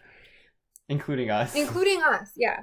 But an example, okay, so women's health issues, I'm in health, so this is one that I know. Women's health issues are often overlooked or not taken seriously in the healthcare system. So people will come and say, we have to immediately solve this particular statistic. Like 30% of women are, I don't know, not taken seriously by their doctor when they come and say that their menstrual issues are really intense, right? And then that can cause complications down the line and it harms women. So people will say that this particular statistics needs to be addressed, you know, right now, raise awareness for it, and we have to, you know, petition, and we have to this, and we have to that, like very immediate action. And because the system is so complicated, the only immediate action that you can do is like sign a petition, donate to something else, right? You know, share stuff on social media. Yeah. And that overlooks the fact that it is a system of a much larger intersection of variables like ingrained prejudice, design and organization of healthcare, fragmented and over-specialized education in medical or scientific fields. The list goes on. And in diverting all energy to immediately solving or addressing or taking action, we miss the complexity of the bigger picture and at best only offer a band-aid solution and at worst contribute to the incoherency that we talked about earlier. Often people claim that not immediately literally acting to fix the problem, personally educating every doctor they meet on the injustices faced by women, makes someone complacent or incapable of contributing to change. And that's just wrong. Mm-hmm. Like, there are some things that we talk about on this podcast that are personal opinion, but from a complex adaptive systems perspective, that is quite literally just wrong.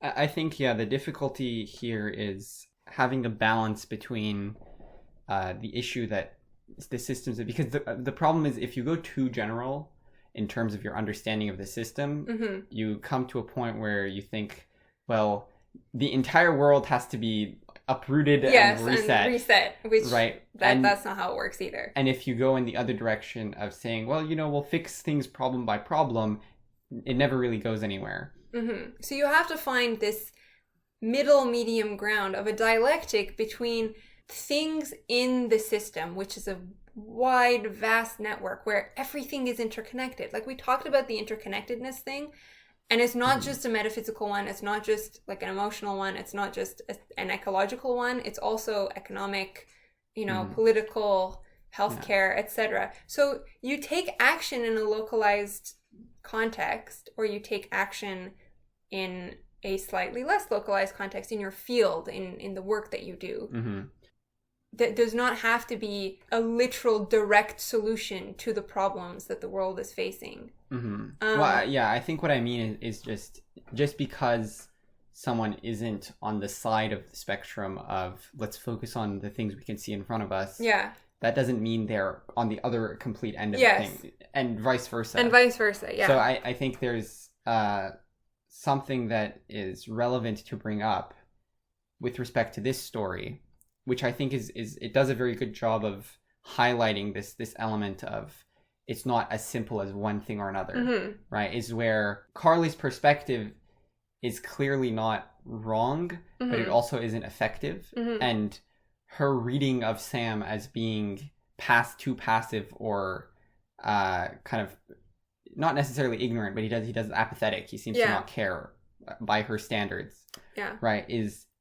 It reflects something that's seen in the real world a lot. And I think the interesting thing is that these movies or these shows are just stories, and they don't actually have the capacity to answer the complex problems in society. So what I liked about this was in his final speech, he comes and he doesn't say, well, okay, here, do this and that. He says, I don't know how to fix the world's problems, but he does know what he can do, and he operates according to that.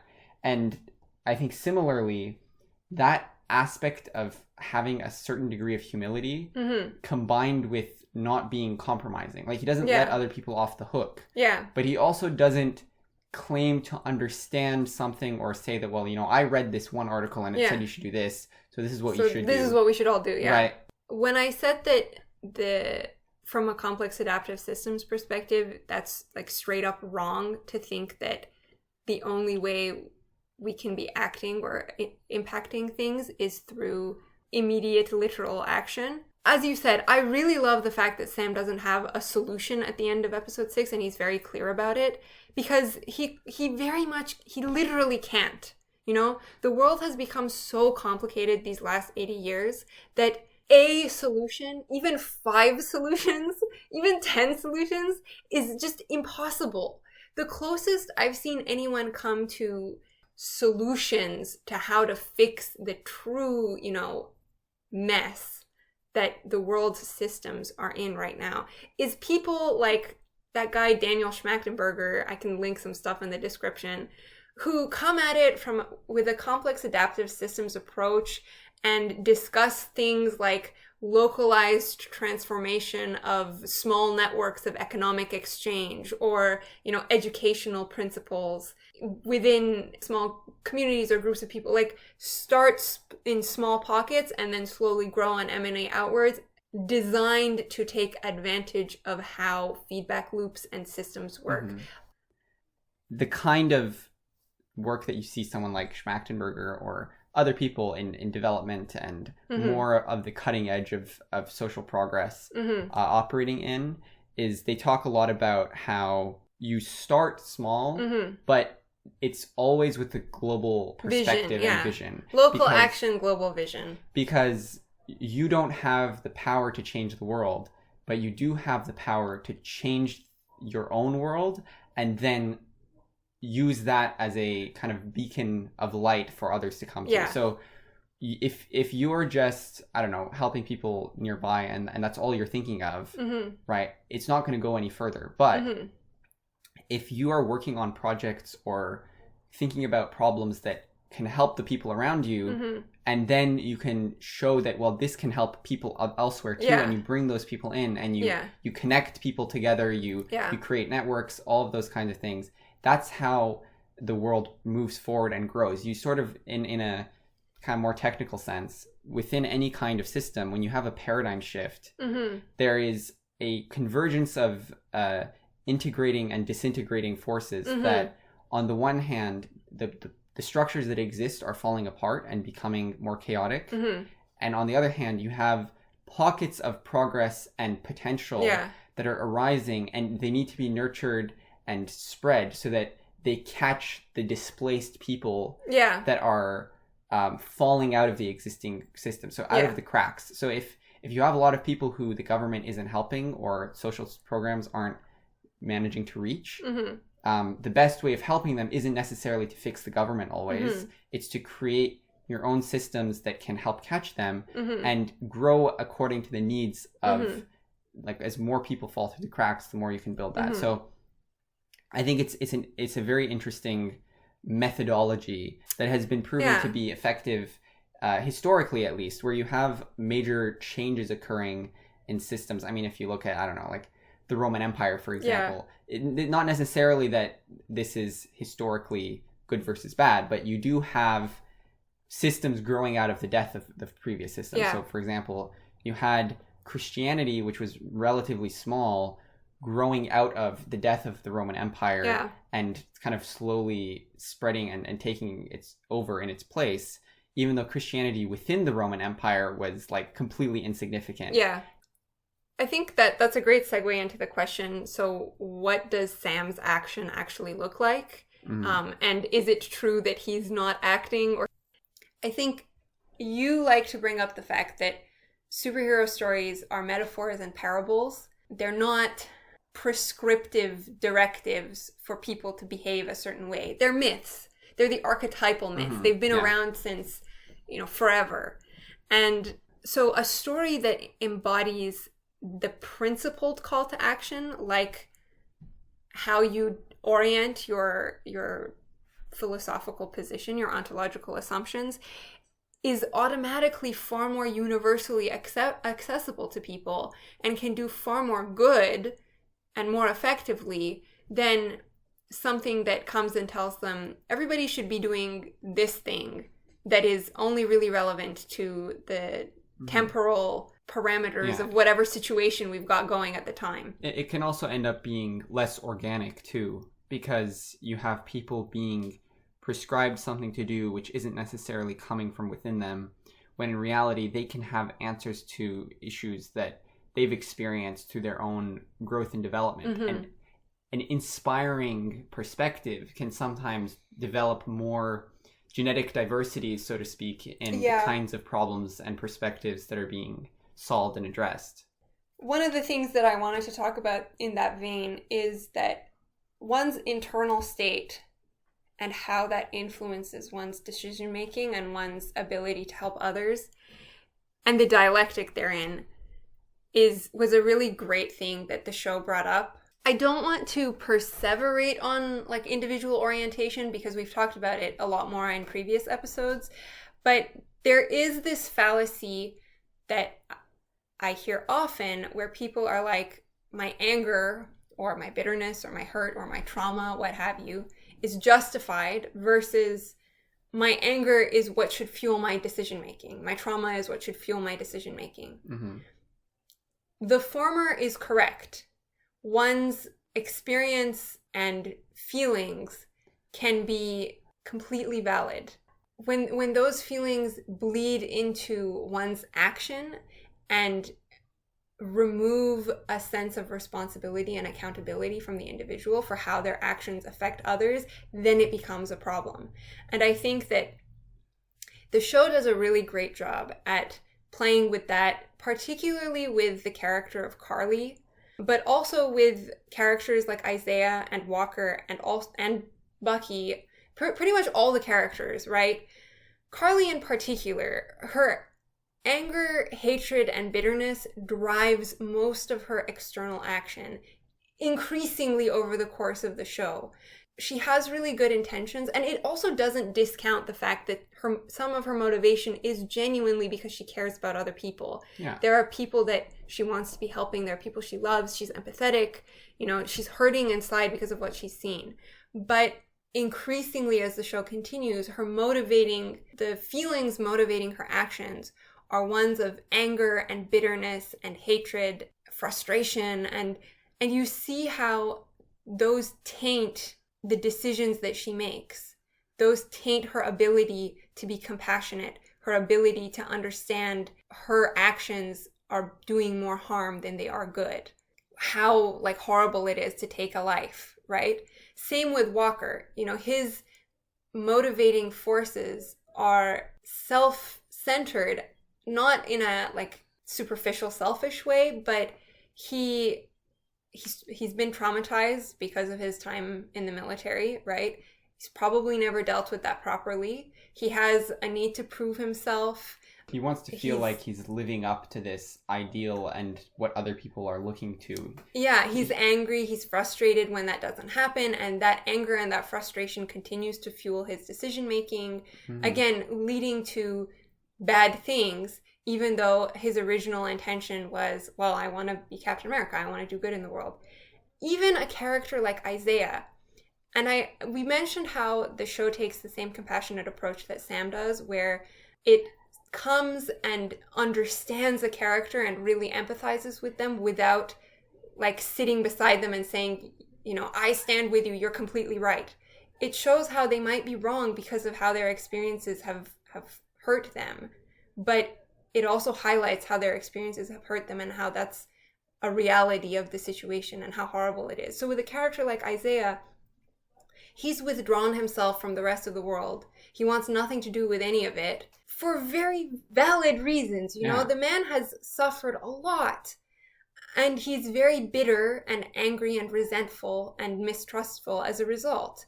Those feelings, however valid considering his experiences, are not constructive, and they do not help him move past what has happened and contribute to transforming society for the better. And like hate for other people, anger towards other people is not the only problem. Self-loathing is also very unproductive and detrimental. Like Bucky's a great example of this. He is so stuck in his own head about how horrible he feels about the stuff that he was forced to do and the, you know, all the people that the Winter Soldier hurt, that it prevents him from being able to fully realize, like, he handicaps himself. He handicaps himself, essentially, both in his own ability to heal and in his ability to contribute productively to others and help others, right? And the point at which he starts moving past that is when he starts to realize that he is still capable of good. Yeah, he isn't just stopping bad guys, he's also just helping people who need help. He is an individual who has the potential to be good to others, right? Which Sam helps him come to that realization. Their whole excellent, like, be of service conversation, which I think we'll talk about soon. And I bring all of this up because, as I mentioned, Carly as a character is one that I understand. You know, I have many friends who are Carly Morgenthau's, who have been Carly Morgenthau's. I used to be a Carly Morgenthau. I every time I hear the name Carly, I hear it in Sam's voice where he's like, Carly. And then every time I hear the name Carly Morgenthau, I hear it in the Walker voice, Carly Morgenthau. Sorry, true. You were going to say something sensitive and important, and I totally derailed No, it's completely valid addition. But especially kids, like she's 18, right? She's 19. The helplessness that young people are feeling in the world right now is beyond, like, more than understandable. I know so many people who are feeling that intense anger, and it only gets worse when they realize that they don't know what to do. Nobody is telling them or helping them understand how to fix this. And there's so much that feels out of their control. And there's so much injustice and so much suffering, like the human brain can't even process it. And it's worse now that everything is so globalized because you just can't escape either. You can't just focus on your own little corner because you're hearing about the rest of the world all the time. And so I so appreciate the fact that the show had a character like that. She wasn't wrong, but she was also wrong. And all that it ended up doing was it ended up hurting her and others, like the direction that she took.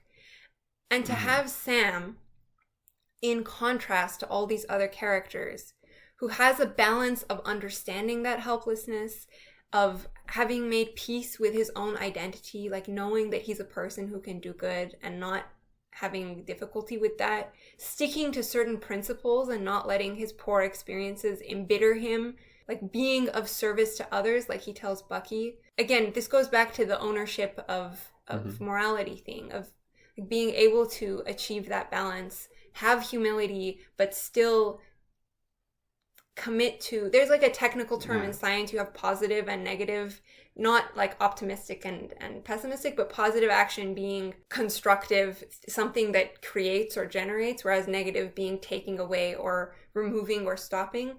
And Sam orients himself towards positive work, at least in the show. I mean, in like wider MCU lore, we don't know. But in the show, he grounds himself in doing things that support others and make things better for others, as opposed to stopping or tearing down bad things. When Sam says, that's not amending, that's avenging, that's what he's talking about. That instead of aligning yourself with integrative forces, you're working with disintegrative forces. And I think that's in large part why, in that conversation, Bucky still feels like crap, even though he's trying really hard. Well, I do really like that even by the end of things, he still just refuses to fight Carly. He refuses to fight her. That was her. really great, I think. His whole approach to Carly from the beginning is one of support and compassion. Like, the work that he does is to try and build a bridge, to try and help her learn how to channel her efforts in the right direction.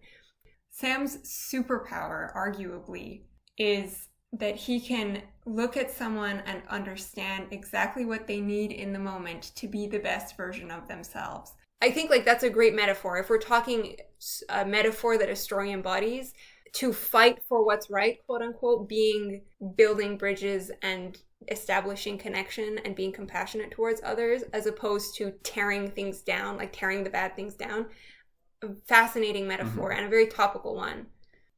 I think in that vein, the last thing that we can talk about is one of the themes that the show ends up having is, at least in my read of it, is that community is a bit of a healing force.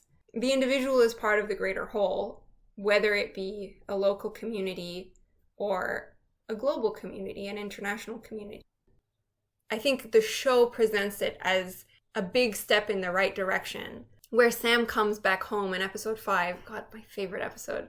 All the episodes are great, but episode 5 was particularly tailored to me. Where he tells Sarah, my family's well-being is part of the world. Where there's this dialectic between saving the world, quote unquote, and saving the people you love. People you love. And I think, I guess the people you're responsible for. Mm-hmm. And I think, it also ties into Bucky's character arc. Once he becomes part of a group of people in an outward-looking, service-oriented capacity, basically Sam's family adopts him, let's be real. Well, I think we've talked about this before in our own conversations, but personally I really like that at the end of the day, Steve wasn't ever going to be a good source of healing for Bucky. Yeah. Because Steve himself didn't know where to go from there either. He was also kind of consistently lost, and he wasn't able to integrate himself into the modern world. Yeah. And what Bucky really needed to become a person again was what we just talked about in terms of his amends. We were just talking about how his self-loathing was unproductive. Mm-hmm. And with his amends, he had to switch from stopping the bad guys that he enabled as a soldier, and now he focuses on helping good people who he can help, who he has the power to help, right? Again, I do appreciate the fact that Bucky is working as Sam's partner, but not as part of a bigger institution that's telling him what to do. He's there for Sam when Sam needs him as a friend. He is therefore free. And honestly, we went into this after the first episode. This was what I wanted them to do with the character, and they did it. Bless you, Malcolm Spellman. He's free to be of service in a far more localized human way, establish human connections, be a part of a community. He's a dynamic aspect of that he can love people and they can love him. There's a quote from Sebastian Stan about how the two of them played Sam and Bucky as having gone through both similar and different traumatic life-changing experiences, and now essentially the only way of moving forward from those and dealing with them is by figuring out how to really understand each other and love each other. I love the Malcolm Spellman quote where he's at the end of the show, I'm paraphrasing here, but he's yeah, my vision for the end of the show was that they're basically all one family, and Sam will come home from Captain America work and Bucky will be there having dinner with his sister and her kids. It makes me think of this quote by author Bell Hooks, where she says, "Rarely, if ever, are any of us healed in isolation. Healing is an act of communion." And also, I think Toni Morrison's novel Beloved brings up this theme of community as a healing force for people who have suffered trauma as a collective. it becomes this dialectic, right? A network that emanates outwards. Sam's parents helped those closest to them, and now those people will come and help Sam's family. Meanwhile, Sam is there for his sister, for his friend. Bucky's given the space to breathe and to like be a full human person. And subsequently, he then is able to show his love for Sam in his own way by listening, understanding, apologizing. And then the Wilsons as a whole continue to be a pillar in their community. And Sam is able to gain the conviction in who he wants to be enough to take up the mantle of Captain America and go take on the fight out there, as Sarah says. Mm-hmm. Very briefly, there's an idea that I think a lot of people often have problems with, or they struggle with, about putting your own house in order and being self-accountable and focusing on self-actualizing and orienting yourself in this way or that way. The idea may often be presented as being in direct conflict with social action and helping the world and focusing on these big picture issues that also that some people are inherently disadvantaged as a result of social conditions, and so it's unfair to demand that they deal with their stuff first. And before... I think what this show really shows, and which is I think also shown in reality and in literature, like human beings need to have, it isn't just, even if you are disadvantaged, the healthy thing, the thing that helps you more than anything, most directly, most immediately, is for that kind of work to start. Just like you said before with local action, global vision. Yeah.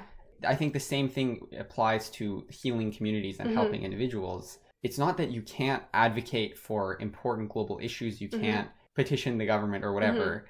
What's important is for all of that outward vision to begin with your own understanding of who you are and what your place in the world should be. Kind of like what we talked about in the Spider-Man episode. I think it all relates. So a big part of that, I think, is what we talked about earlier with respect to assumptions and ontology and axiology, where personally, I find a lot of times among younger people, education is seen as being informed as opposed to being reflective. Being reflective and having a deep sense of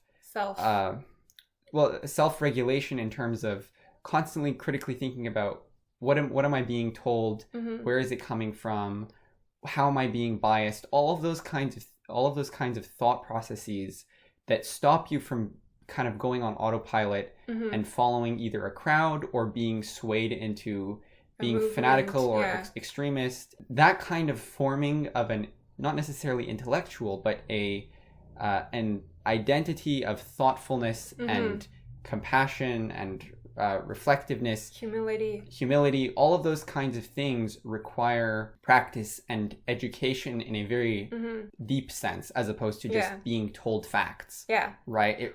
I think that's what's important as a part of this personal growth that develops into social growth, because what you said about how action can be reified, you can be acting by becoming a better person. Yeah. And by becoming a better person, you act as a better guiding beacon of helpfulness or inspiration for other people. Just as by the end of the show, Sam acts as a symbol both to his family, like his nephews. Yeah. They see him as someone they can look up to. And he can't do that by just following the whims of... Or like running into action. Yeah, exactly. He spends a lot of the show thinking about things. Exactly. He's struggling because, on the one hand, his heart may be pulling him in the direction of feeling empathy for Carly, or he might be so devastated by what he hears from Isaiah that he just wants to run away from the world. Yeah. He sees Walker and he's like, well, I feel bad for the guy. Maybe I should help him. At the end of the day, he really has to think hard about, I can't let myself be pulled in all these directions and just go with one. Yeah. I really have to think about, who am I? Yeah. Where do I stand in the middle of this? I can't be a follower. I have to be a leader. That is really difficult, and it takes time. It takes thought, and there are mistakes along the way. Yeah. Right. But at the end of the day, that's what I think we mean by that personal growth being able to spread into the global vision. Sam relays that same sentiment to Bucky as well. One of the things I love about their relationship is the fact that it's very complementary and they help each other grow in different ways. Both of them have a bit of a journey to better understand who they want to be. but in very different ways because their starting points are different and their perspectives are different.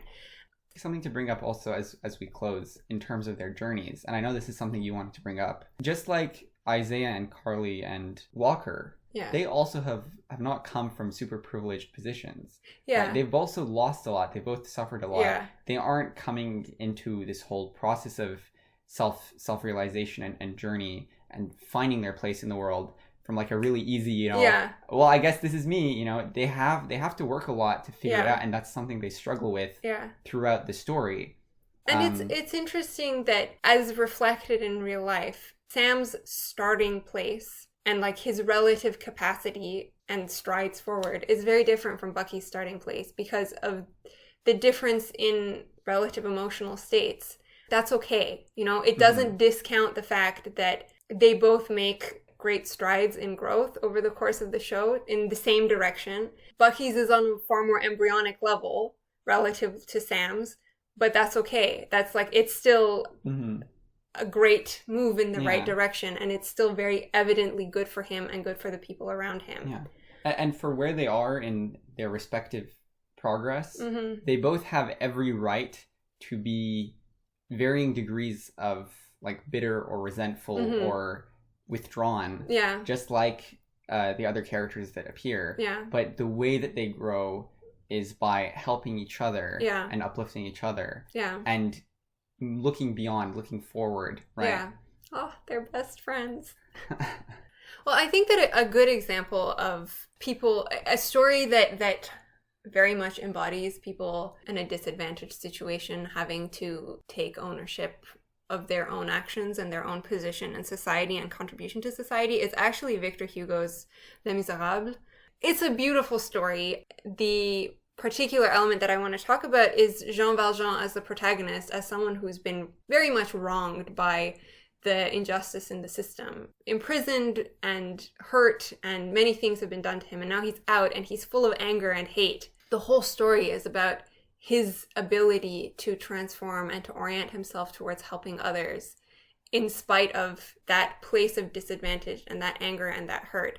Of course, Valjean's journey is not a linear one. Like, he continues to make mistakes throughout the story or profit off the system or, have moments of very real human moral weakness, as all human beings do.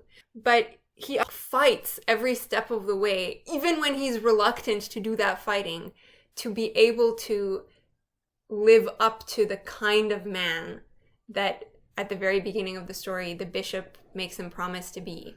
Just because you are in a position disadvantaged by the corruption around you does not mean that you can't also be accountable to yourself. And it's not easy, but it's worth the fight. I wanted to conclude with a couple passages from one of James Baldwin's essays. I know I think I quoted him in last week's episode as well. He's just the best. I love much of his work very dearly. In Baldwin's essay, Notes of a Native Son, there is a line close to the beginning, and there's the very last paragraph in the essay that I want to read. So the first one reads, quote, "My life, my real life, was in danger, and not from anything other people might do, but from the hatred I carried in my own heart." And he's talking about this on the immediate heels of describing an experience where he was faced with horrible, systemic prejudice as a Black man in America. And he reflects on that experience, both how horrible it was to be him and also how horrible he felt as him. And he comes to that conclusion and I love how he says, my real life. So what does that mean? Like the core of your identity as a human being, right, was in danger. And not from anything other people might do, but from the hatred I carried in my own heart. Like, I think that that's an excellent reflection of a lot of what the many different characters in Falcon and the Winter Soldier go through. I also wanted to read the final paragraph in the essay, where Baldwin says, "It began to seem that one would have to hold in the mind forever two ideas which seemed to be in opposition. The first idea was acceptance, the acceptance, totally without rancor, of life as it is, and men as they are. In the light of this idea, it goes without saying that injustice is a commonplace. But this did not mean that one could be complacent, for the second idea was of equal power, that one must never in one's own life accept these injustices as commonplace, but must fight them with all one's strength. This fight begins, however, in the heart, and it now had been laid to my charge to keep my own heart free of hatred and despair. Thanks a lot for all the effort Phil put into this episode. a big round of applause. Look, man, I just really love this show. It's just, I feel like it had been such a long time since I encountered a story this meaningful, and it just like serotonin directly in the center of my brain for the past 3 months as a result. But it was just so beautiful, and it was so comforting and encouraging to realize that there are filmmakers and storytellers and actors who are thinking about stories like this and telling stories like this. And it's not the technically flawless story. I'm sure there are things that they could have, done better or elaborated on. I just really appreciate that it exists, and I'm very happy that it came out. And I love listening to the interviews and the conversations around how it was made, because it's so clear that everyone involved really cared about what they were doing and like really enjoyed doing it. And I appreciate that a lot. So with that being said, a big thank you to everyone who made it this far. You're the real heroes. Good Lord. Yeah, you are the real superheroes. As are we all. I mean, wasn't that the point of the Spider-Man episode? I think so, yeah. Yeah. If you have any comments, ideas, suggestions, confusions, you thought everything we said was garbage, please leave it in the comments. Feel free to like and subscribe. Thank you, everyone. See you next week. Bye.